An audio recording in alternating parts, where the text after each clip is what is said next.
As we pick up today, we are in Zechariah chapter 9 and 10. The story really needs to go to chapter 11, but we are not going to have time. So therefore, we're just going to get 2/3 of the story. Chapter 12 is a new oracle of the Lord, but chapters 9, 10, and 11 go together, and those prophecies in 9, 10, and 11 are not a vision. Chapters 1 through 8 of Zechariah were visions. Zechariah was able to see with his eyes exactly what was going to happen in the future that he is writing down. Not so with chapter 9, 10, and 11. 9, 10, and 11 are what's called an oracle, or in some versions it says it's a burden. Either way, it doesn't matter, because the word oracle has the same meaning as the burden. It's the burden of the Lord, or the word of the Lord, against some nation or some entity that the speech is being written against. The Lord is just simply saying, I'm telling you, Zechariah, what to say word for word to the people that I'm talking to. And it is disastrous consequences for the people who are going to be receiving this word from the Lord. And so, this isn't a burden or oracle. It's a word for word. The Lord telling Zechariah. There's a difference between an oracle and a vision. Vision, the prophet gets to see it and write it down. Just as with John in the book of Revelation, he sees the vision. He sees it all play out. With this, he just hears it from the word of the Lord. Now, before we get into the lesson, I want to go into history with you, and I want to tell you a story. I've got it written up here. Once upon a time, there was a man by the name of Alexander the Great. I want to tell you a story about Alexander the Great before we actually get into the text as our intro. In 336 BC, Alexander's dad was the king of Macedonia, and he had already established his capital city, naming it Philippi. He is killed in 336 BC, and his son Alexander becomes the king over Macedonia, and immediately Alexander is very precocious and very visionary, and he wants to be king of the world, and so he starts conquering city-states and towns. You know, Athens was a city-state. The town of Athens, Greece, was its own state, even though it just was really just a city. That's the way things were back in those days. So Alexander the Great goes south, and he begins to conquer Athens and Corinth and Thebes, and he comes on back up through Philippi, and he doesn't cross over the water, even though my arrow goes across the water. He actually comes back over the land. He goes over what we call Asia Minor, and he goes into this land called Hamath, and he conquers Hamath and the capital city of Hamath, which later on, Antiochus Epiphanes comes along and captures that same city and changes the name to Epiphanes, but the name doesn't last. In fact, it didn't even last when he changed the name to Epiphanes, because the local people still called it Hamath, and it finally became into Hamah, and in fact today it still has the same name. This is a very important name. It's one of those other names that you don't hear from most prophecy teachers, but it's very important for prophecy in the future, our future, because it has a certain thing that's going to happen. I'm not going to deal with that today.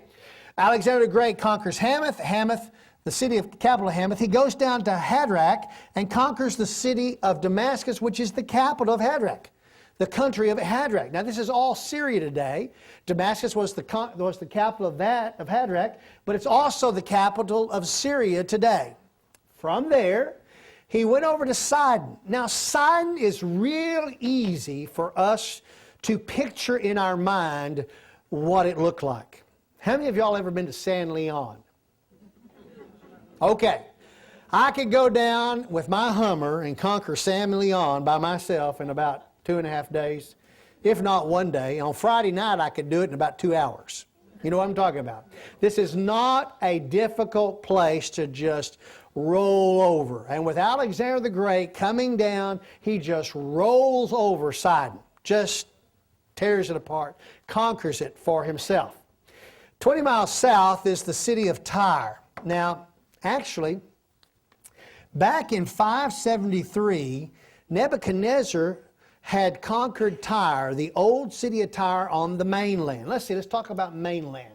Let's talk about, if we go south down 45 and you get to Tiki Island. I know Tiki Island's an island, but play like it's on the mainland, okay? Play like it's attached. Tyre is like Tiki Island, which is attached to Texas. And about a half a mile across from Tiki Island is Galveston Island. You got that? All right. Nebuchadnezzar had destroyed and conquered Tyre on the mainland.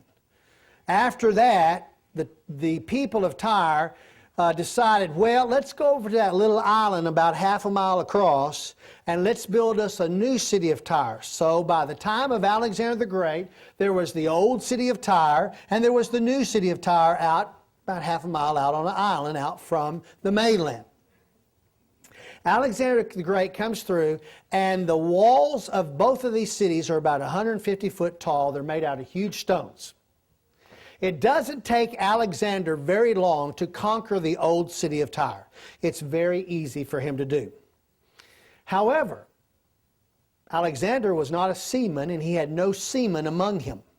And even though these are the Phoenician people who controlled everything because they owned the boats, they were sea-going people.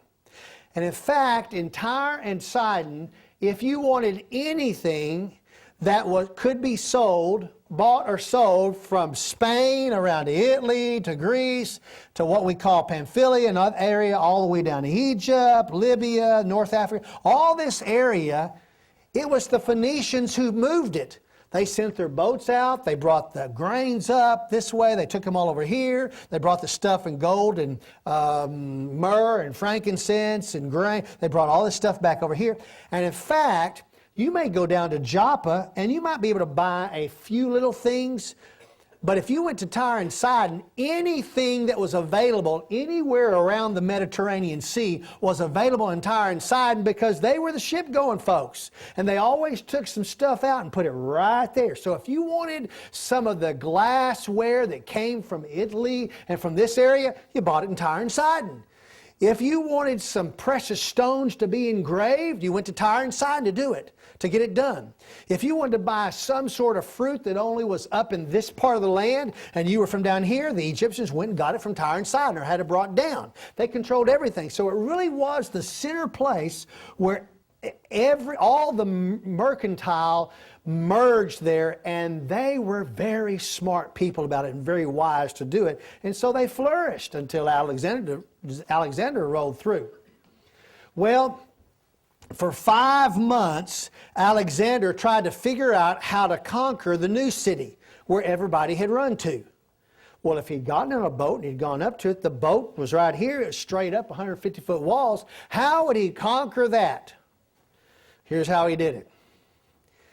Alexander the Great took all the stones from the old city wall and he laid them in the water and built a land bridge across to the island. And once he was there, he was able to punch a hole in the wall because he had something to stand on, and he conquered the city. It took him 5 months.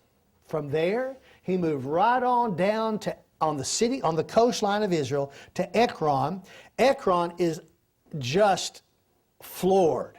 Ekron at this point in time was kind of the chief city of the Gaza, what we call the Gaza Strip today. There's 5 cities down here: Ekron, Ashdod, Ashkelon, and Gaza, and Gath. 5 important cities. In fact, they're even still important in the future that's fixing to come in our future. At the day of the Lord in Armageddon, these 5 cities have to still be there. They're important. So Alexander the Great is coming through, and this is the Philistine area. This is where Goliath is from, that are fighting against Saul. These are the people that are fighting against David and all of this years before. But when Alexander rolls through, he comes through and he goes to Ekron, and Ekron cannot believe the word they have heard from up the road, because in history it tells us they thought that Tyre was impenetrable, and they thought that Alexander the Great would be stopped there and would not continue coming on down.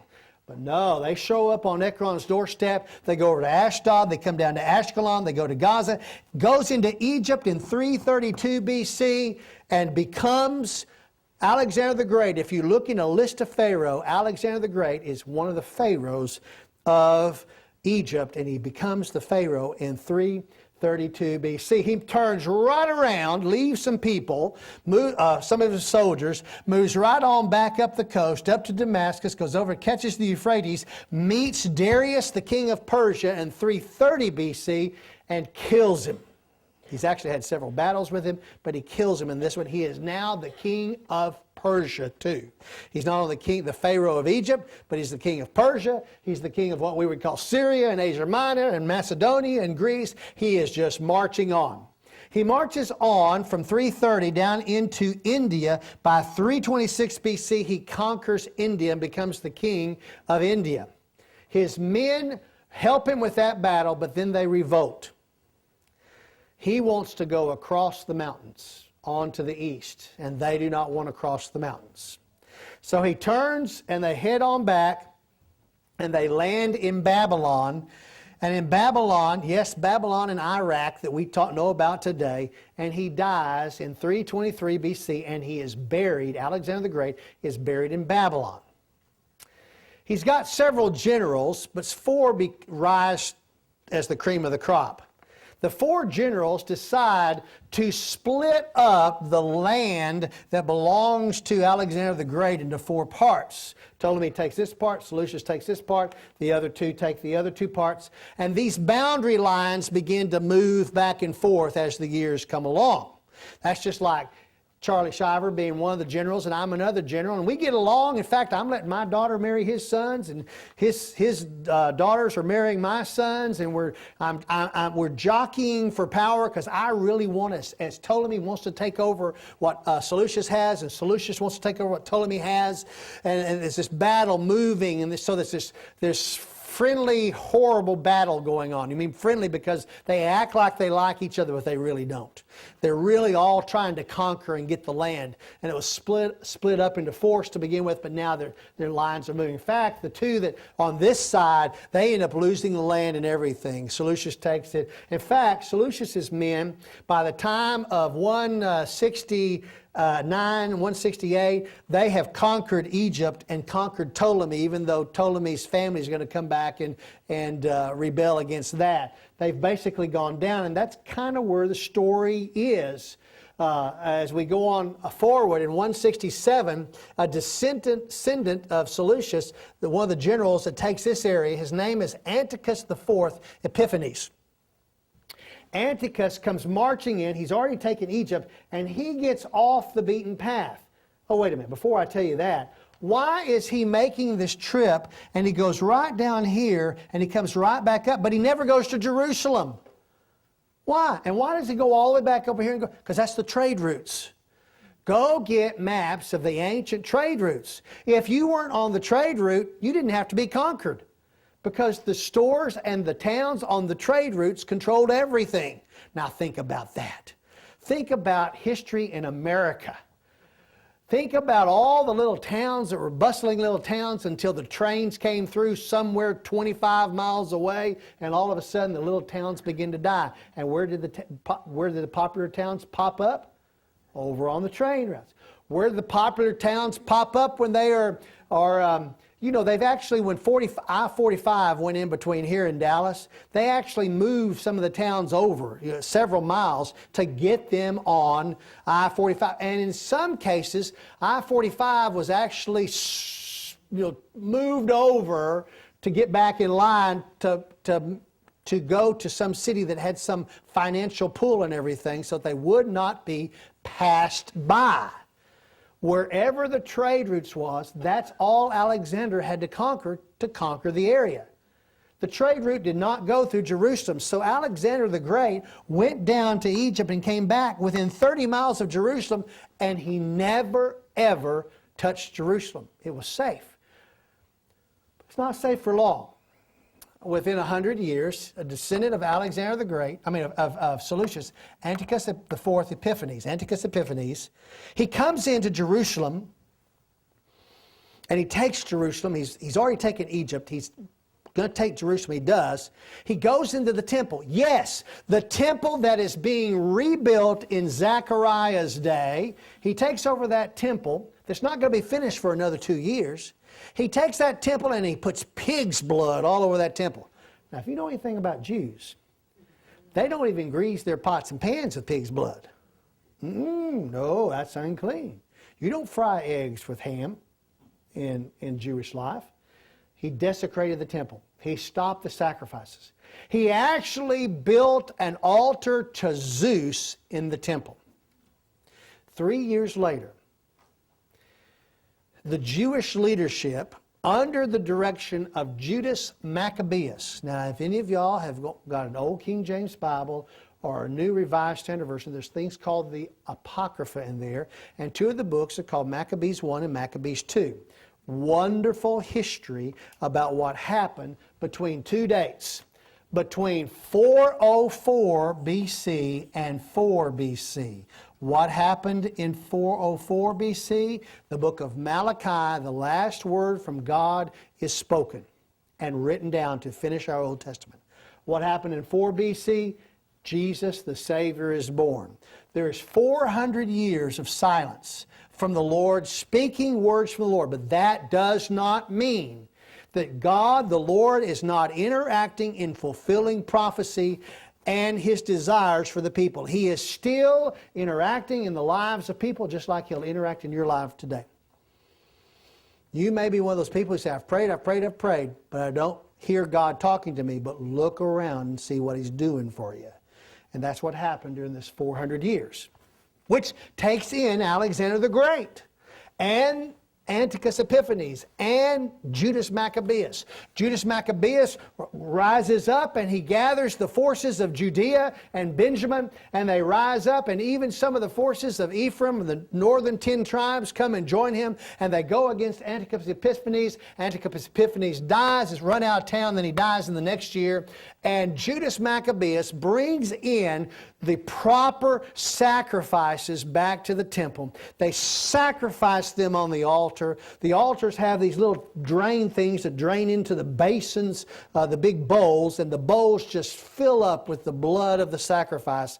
And Judas Maccabeus takes all that blood and he sprinkles it like he's supposed to consecrate the temple, get it back and clean. He takes the blood and he rubs it on the 4 horns of the altar, and he re-establishes it as a clean temple to continue worshiping the Lord, so that it will still be there when the Messiah comes in 30 AD, triumphantly riding on a donkey into the city to bring peace. He's coming in incredible humility as he's bringing and offering salvation in a humble way. Somewhere down in the future after that, that's his second advent will come to dominate, to have dominion over the entire earth. Well, with that as our once upon a time story, Zechariah 9 through 11 are written back in 518. An oracle from the Lord saying what's going to happen, and it's going to happen in 536. You see the couple of hundred years that are there? And lo and behold, then it's going to jump ahead and tell us about what happens in 167. It's going to tell us what happens in 164. It's then going to jump ahead and tell us about what's going to happen in 30 AD. And it's even going to tell us what's going to happen in the Lord's dominion on the earth. And then it's going to come right back to the time of 518 before we get through with this oracle from the Lord. Let's pick it up and let's read. Here we go. Verse 9, the burden of the word of the Lord is against the land of Hadrach. It's against this land. Zechariah is writing this, and this is starting, it's going to be against Hadrach. And look on, it says, with Damascus as its resting place. Its capital is Damascus. And Hamath, there we go, the land right above it, also, which borders on it. And Tyre and Sidon, though they are very wise. Remember I told you, they were cunning. They were ruthless merchants who controlled the merchandise going around the city of the Mediterranean Sea. But they also they thought they were wise because they built these 100-foot stone walls. They thought 150 foot, that no one could get by. 150 feet. Okay, let me give some perspective to you on what 150 feet is. When you look at our new building, you see there's this tan part sticking up over the auditorium. The top of that wall is 50 feet. Triple it. That's how high. Folks, we'd have a hard time getting over a 50-foot wall if we didn't have cranes and extension ladders and bombs and drones and all that type of stuff. We couldn't, Alexander was not able to rappel off of a bird to get into the city. They had to penetrate these walls, 150-foot walls. All right. The cross is 170. That is correct. So we'll come down to the beam. Come down to the cross of the beam. Okay. For Tyre built herself a fortress and piled up silver like dust. Very wealthy. Built herself a fortress. I've already told you what they did. I've already told you the story.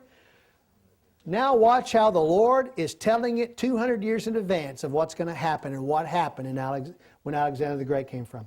And gold like the mire of the streets, the mud that's in the street. They were wealthy, wealthy, wealthy. Behold, the Lord will dispossess her and cast her wealth into the sea, and she will be consumed with fire. And she was. Alexander the Great took all her walls, took all her everything, threw it into the sea, built a land bridge to go across, tore that down, threw it into the sea, and burned it all. Fulfilled that prophecy. Done. 332 BC. Next page, next scripture. Ashkelon. Ashkelon will see it and be afraid. Gaza too will writhe in great pain. Ashkelon. Here's Ashkelon on the road. There's Gaza down here on the road. Going on it says, and Ekron and her expectation has been confounded. She's the one that the history books tells us that she was the chief among those 5 cities, and she was expecting Alexander to be stopped by the people of Tyre, but he wasn't. Fulfilled the prophecy. Moreover, the king will perish from Gaza.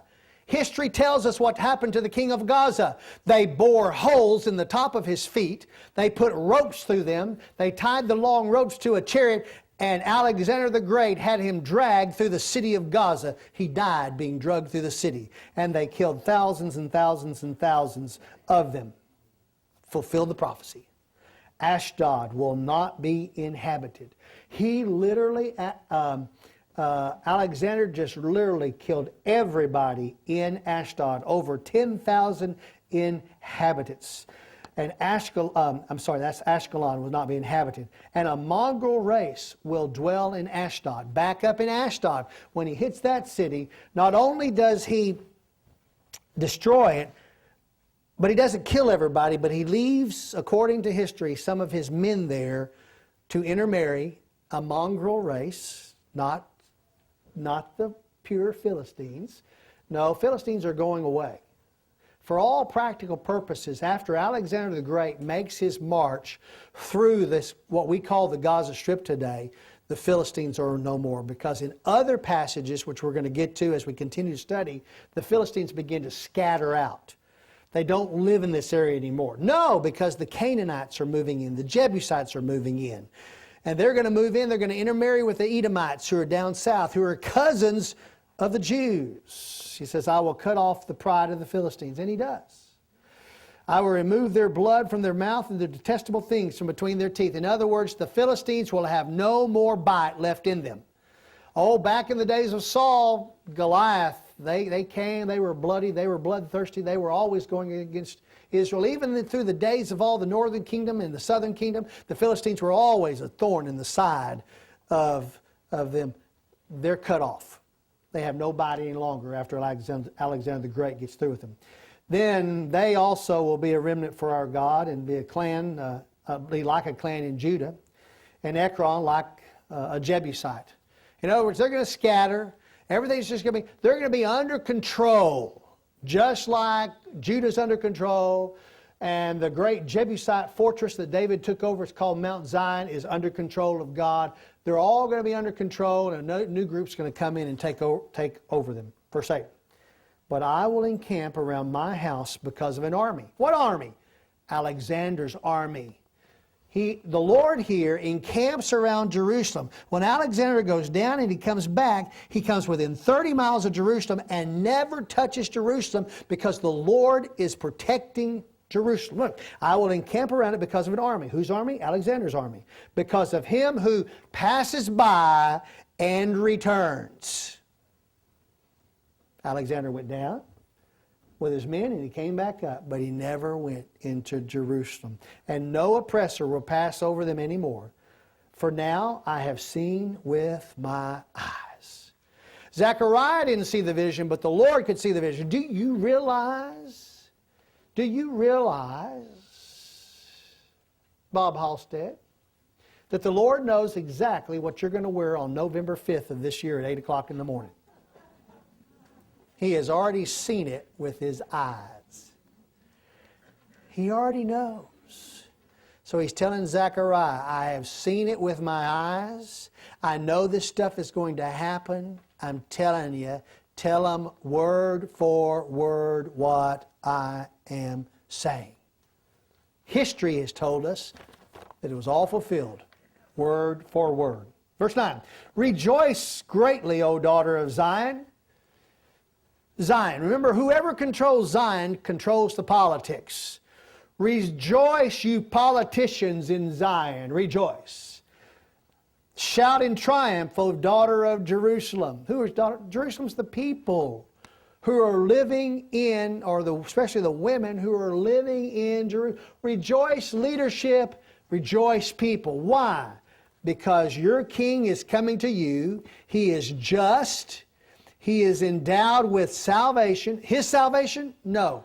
Your salvation. He's not coming for his salvation. He's coming for your salvation. He's coming humble. And he is mounted on a donkey. Even on a donkey, the foal of a donkey. You know, we have seen pageants all the time and we see one little donkey come on with Jesus riding it in. You know, that is not correct. There needs to be two. A mama and a little one. And Jesus is riding on the little one, not on the mama.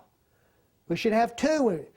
I know that's impossible, and it costs a little too much for most pageants, church budgets to get them. I understand that, but we're doing it wrong. But Jesus is coming on a donkey. Why a donkey? Well, my blackboard, it's not a blackboard, is it?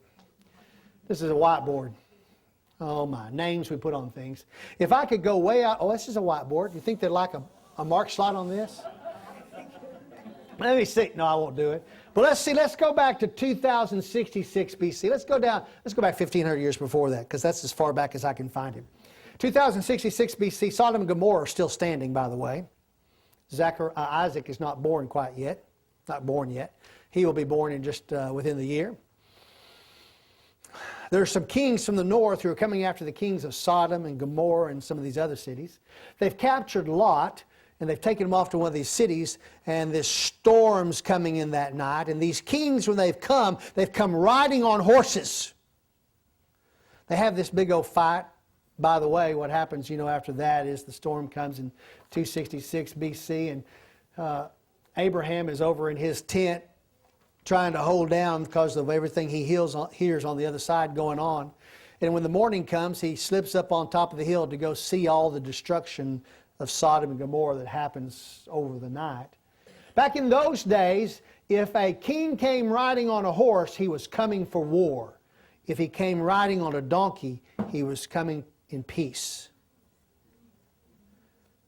Even in Darius's days, even in Cyrus the Great's days, even in Nebuchadnezzar's days, even in Alexander the Great's days, when they come riding on a donkey, they're coming riding in peace. If they mount a horse, they're coming for war.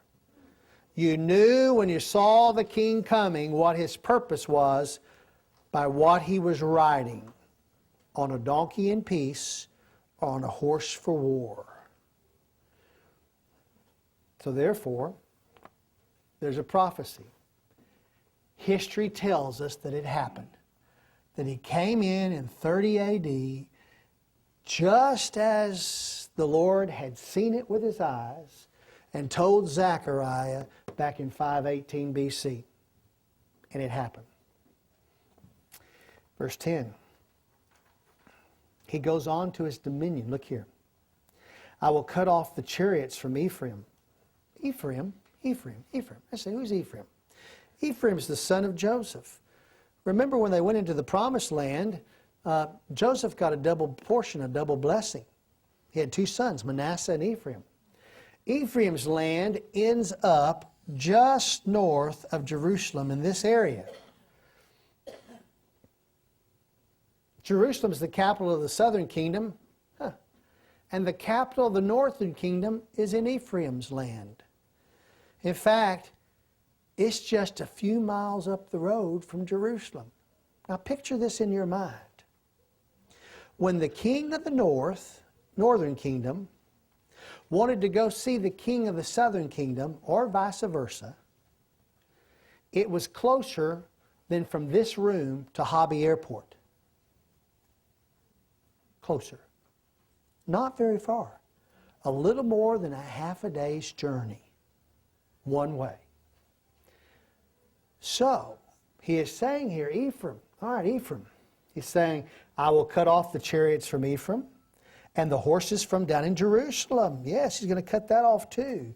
And the bow of war will be cut off. I'm going to cut off all of war. I'm going to cut off where nothing's going to happen against the Ephraim area. Nothing's going to happen against Jerusalem area. Now that's kind of interesting because the majority of the battle of Armageddon outside of Jerusalem happens in the land that was given to Ephraim. That's where the big bloodbath is going to happen. Just north of Jerusalem. He's going to cut all that off. What's going to happen when he cuts it all off? He says, and he will speak peace to the nations, and his dominion will be from sea to sea, and from the river to the ends of the earth. At that Lord's second advent, when that battle is over, there's not going to be any more battle. It's done. Jerusalem, after that battle is over, Jerusalem and Ephraim are not going to have to fight again. The Lord will do all the fighting after that point in time. Oh, they're going to have to fight. Oh, yeah, wait till we get to chapter 12, 13, and 14 of Zechariah. Jerusalem's going to have to pick up the bow. They're going to have to pick up the sword. They're going to have to fight because the army of the beast, just before Armageddon happens, is going to come against Jerusalem, and half of Jerusalem is going to fall to that army that's coming to attack it prior to Armageddon, just prior to Armageddon. Yeah, they're going to have to fight. But after that's over with, they're not going to have to fight anymore. Dominion is the Lord, and he comes, he's going to give peace. He's going to peace. You know, there's no peace in Jerusalem today. There wasn't peace in Jerusalem years ago. And in fact, let me just back up. After Judas Maccabeus reclaimed Jerusalem from Antiochus Epiphanes, in 151 BC, they claimed to be an independent state, but that didn't last very long. Well, not much more than a year. In the 140s, they claimed again to be an independent empire for Israel, but that didn't work either. In 63 BC, Pompey claimed them to be a province of Rome. So they were clearly out of power. Israel did not control itself from 606 BC when Nebuchadnezzar took it over until 1940. Is it 48 or 47? I think we need to look it up. And I meant to look it up because I am so confused on that I can't ever remember. It's 2,553 years after 606 BC that they finally became their nation when they elected a prime minister. To fulfill prophecy, by the way, that we're going to get to as we're going through these prophecy books. I'm going to show that to you too, that was a fulfillment of prophecy. Well, Israel's going to be protected and peace is going to come. And he is going to have dominion across the entire earth. I'll find that date out for you. I think it's in one of our notes from about 4 weeks ago where I actually looked it up. And I know the date, I looked it up, but that just slips my mind. May 14, 1948. Are you sure it's 48? Positive 48? May 14th. You think so? Okay. You were there? I knew you were as old as the dead since the Dead Sea was sick. That's right. Look what he says in verse 11.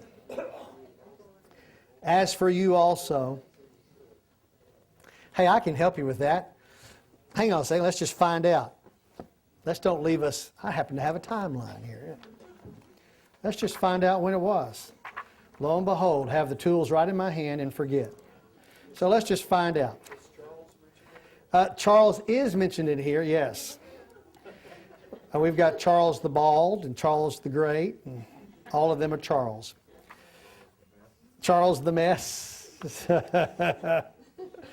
Okay, let's see where, 1914. I'm glad I'm taking up the time. Do what? Yes, I will. That's right. He will be.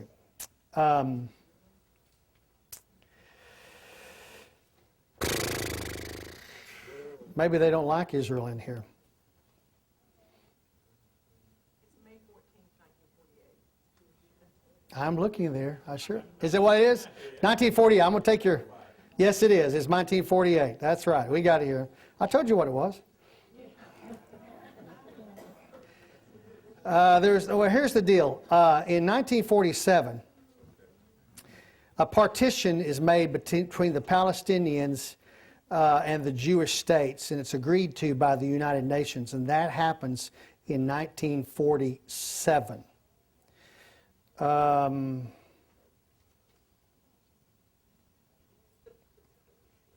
All right, we'll see what happens. Let's go on with the prophecy of what we know is transpired. Verse 11, as for you also, my blood of the covenant, and because of the blood of my covenant with you. That's interesting, because of the blood of the covenant. The Lord is talking about the blood of his covenant. Now, the only blood they know about is the sacrificial blood.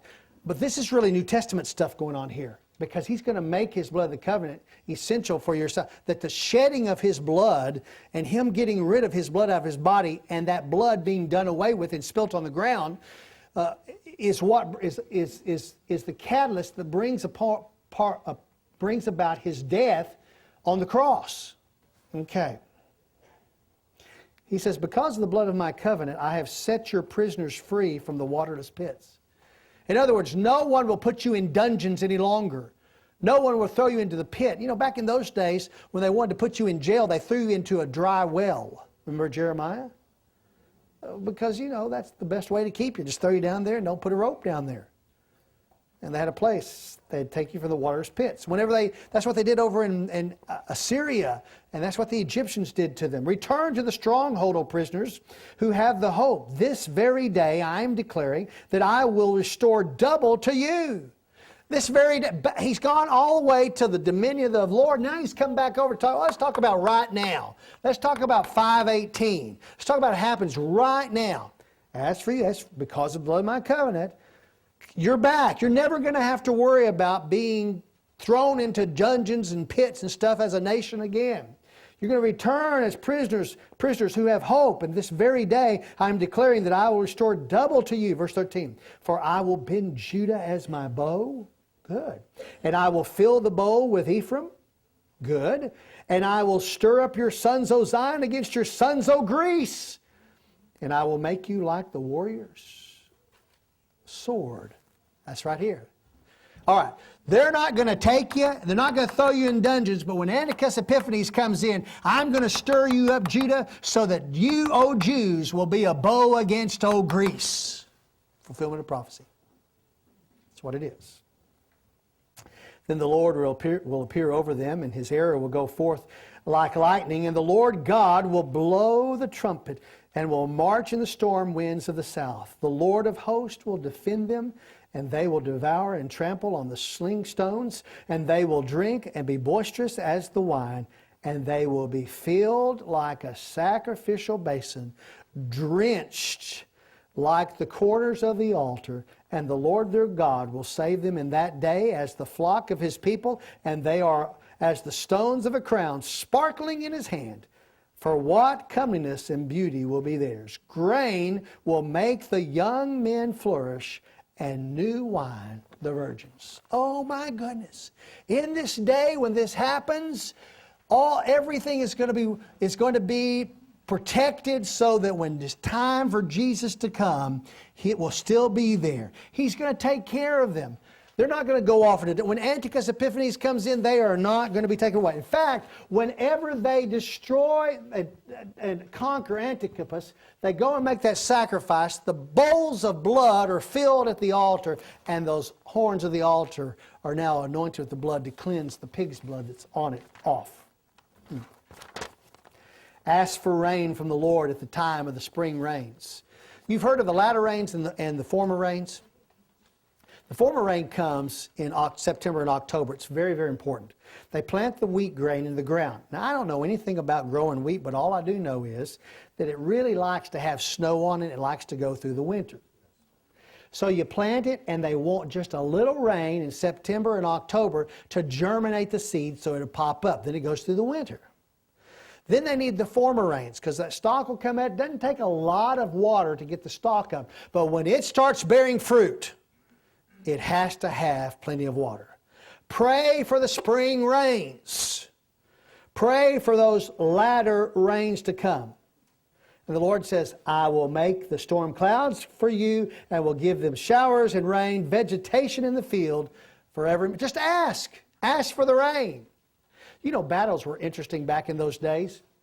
Antiochus Epiphanes would come down or whatever, and they'd destroy everything. When it was time to go back and put grain and gather the stuff for the fall to make it through winter, they just stopped the battle where they were. Go look at history. This even happened in some places in the Civil War, the Revolutionary War. They fought up to a certain point, and unless, depending on what the battle was, they'd just leave where they were, go back home, and meet there in the spring to pick up where the war was. This is a common practice. It's in the Old Testament. You hear about it when it says when the kings go out in the spring to war against each other. They just go right back. You know, here's the line that we drew in the sand. This is where we were last year. Now this is where we're going to pick up. Now, Civil War made no sense to me in a lot of ways, because when it got dark, they stopped fighting, so they went out and shared bread and coffee and drink with each other. Next morning they got up and just shot. I've got a letter from one of Kay's grandpas who literally tells us that he is having coffee. He's just had coffee with the people he's going to have to fight against the next day. They've gone out there, and I don't remember what battle, where they were, but he's writing this letter to his wife, and it's very formal. You'd think he was writing to some secretary or something somewhere. It's not his wife. And lo and behold, the letter that comes dated the next day is he's died in war. And it's from the sergeant or whoever it is that's sending the letter.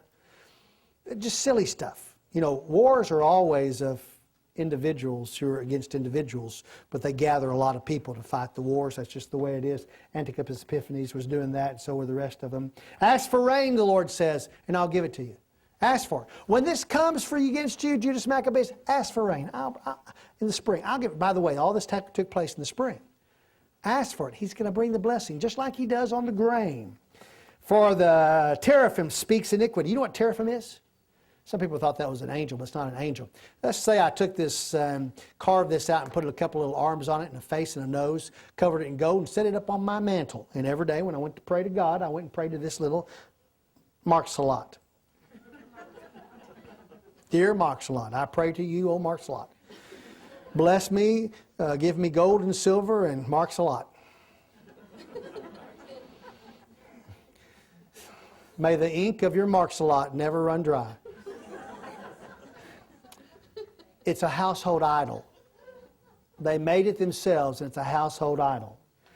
The teraphim speaks iniquity. The diviners see lying visions. The Lord's telling about this. The diviners have seen, the people who are supposed to look in the future and divine, they have said lies. They tell false dreams. They comfort in vain. Therefore, the people wander like sheep. They are afflicted because there is no shepherd. He's saying, look, all this stuff's going on. Even the reason why all this is happening from Zechariah on and all this is because the leadership has gone bad. Now, during the time of Judas Maccabeus, the leadership's going to go good again, but then it's going to go bad again by the time of the Lord. Going on, he says, look, my anger is kindled against the shepherds, and I will punish the male goats. The Lord of hosts has visited his flock, the house of Judah, and will make them like his majestic horse in battle. The Jews were not supposed to ride horses in battle, Deuteronomy 17:16. Not supposed to, no. But he's going to make them like a war horse to push and to fight. He's going to do that. because he doesn't like the shepherds who are leading them.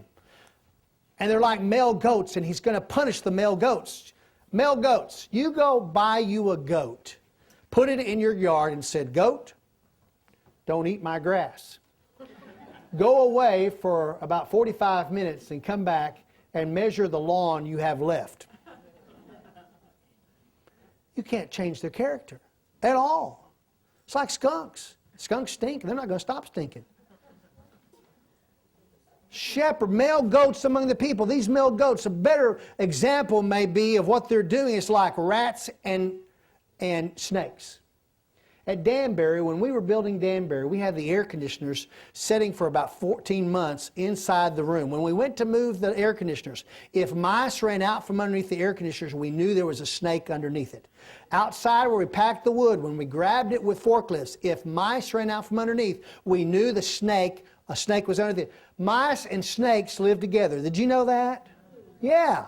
You take 5 mice and put them and they'll live with the snake.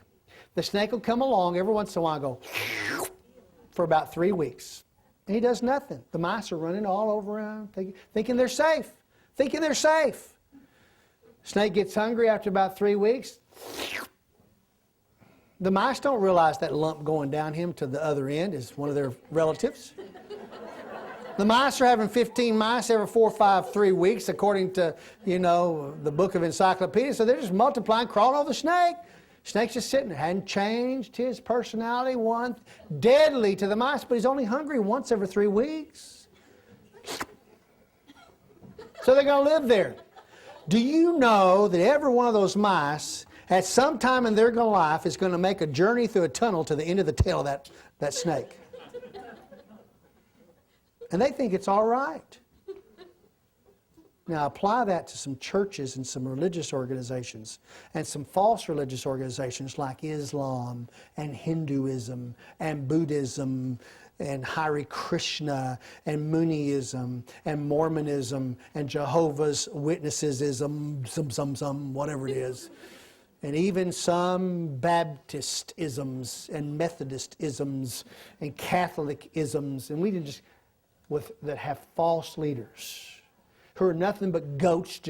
They are stubborn, they are wanted in their lust, and all they want is their people. Folks, one of the problems that Jesus had with the Pharisees and the Sadducees and the priests and the scribes is they were preying on the widows and the orphans for their gain, not for the gain of the widows and the orphans. Man alive. He says, look here. Ephraim, wait a minute, verse 4. That's where we are, verse 4, yes. Verse 4. From them will come the cornerstone. Who's the cornerstone? You got it, Jesus. And from them the tent peg. What's a tent peg? This one's tough, isn't it? The nomads, the center pole that went up through the tent to hold up the tent, would have a hole in it, and they'd take a stake, a wooden stake, and put it in that hole, and they would hang their valuables on that tent peg right in the middle of the tent. Didn't Israel hang the most valuable thing that they ever had on a tent peg? Yeah, they did. The cornerstone, by the way. From them the bow of battle, and from them every ruler, and all of them together. They will all be mighty men, treading down the enemy in the mire of the streets in battle. And they will fight, for the Lord will be with them, and the riders on horses will be put to shame. I will strengthen the house of Judah. I will save the house of Joseph. That's Ephraim and Manasseh. That's all the other 12 tribes, the 10 tribes. And I will bring them back, because I have had compassion on them, and they will be as though I had not rejected them. For I am the Lord their God, and I will answer them. In other words, He's going to keep His promise. They're going to come to Him. He's going to make them strong. And we're back at this. We're right before Armageddon. They're going to have to fight this battle. We're going to find out about that over in chapters 12, 13, and 14. They're going to have to fight this battle. And when they fight this battle, some of them are going to not win, but they're going to prevail. Some of them are going to die, but they're going to prevail. And the Lord's going to treat them as if they had never sinned against Him whatsoever and never rejected Him any time in the future, like they're rejecting Him right now. He's going to be their God. Ephraim will be like a mighty man. That's those other 10 tribes are going to join Benjamin and Judea. And their heart will be as glad as if from wine. Indeed, their children will see it and be glad. Their heart will rejoice in the Lord. And I will whistle for them to gather them together, for I have redeemed them. Come on home, Jews. Come on, Jewies. Come on. Come on back. Hey, y'all over in Chicago? We're in Israel now. Come on back. Y'all over in the Babylonian area, over there in Persia, y'all come on back. Y'all up there still left in Germany, come on. Down in Egypt, come on. Hey, South Africa, you Jews, come on back up there. You've made it to America and over in Mexico, come on the wings of doves. Come on the wings of eagles. Come on back. I want you to come back to the land that I promised you that would be yours. Here we go. I will whistle for them to Russia too, and gather them together, for I have redeemed them, and they will be as numerous as they were before. When I scattered them among the peoples, they will remember me in far countries, and they with their children will live and come back. I will bring them back from the land of Egypt and gather them from Assyria. Those who were scattered by Egypt and those who were scattered by Assyria never had a formal decree to bring them back. Those who were scattered into Babylon by Nebuchadnezzar had a formal decree by Cyrus the Great that they could come back. Now, you've heard me talk about that before. Cyrus let those who Nebuchadnezzar captured and put in exile come back. That's Judah and Benjamin. Those other tribes of Ephraim, the 10 tribes of the northern kingdom, they are not going to be drawn back totally until, or really at all, until the Lord whistles for them. Come on, Jews, get this one back. And I will bring them into the land of Gilead in Lebanon until no room can be found in them. And they will pass through the sea of distress. And he will strike the waves in the sea, so that all the depths of the Nile will dry up. And the pride of Assyria will be brought down, and the scepter of Egypt will depart. And I will strengthen them in the Lord, and in his name they will walk, declares the Lord.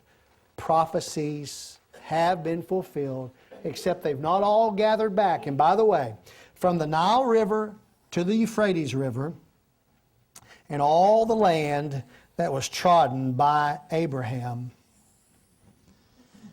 is the promised land that Israel has only inhabited about 10% of. There's 90% of what they've been promised that they've not controlled, but they will when he is in his dominion in Jerusalem. Lord Jesus, we thank you for allowing the word to be written from back 2,500 years ago. That we can look back in history now and say, God, Lord, you were faithful to fulfill the words. So why should we not believe that you're still not going to fulfill the rest of the prophecies? Because we know you are true and never changing. Oh, Lord, we love you so much. In your Son's name, amen.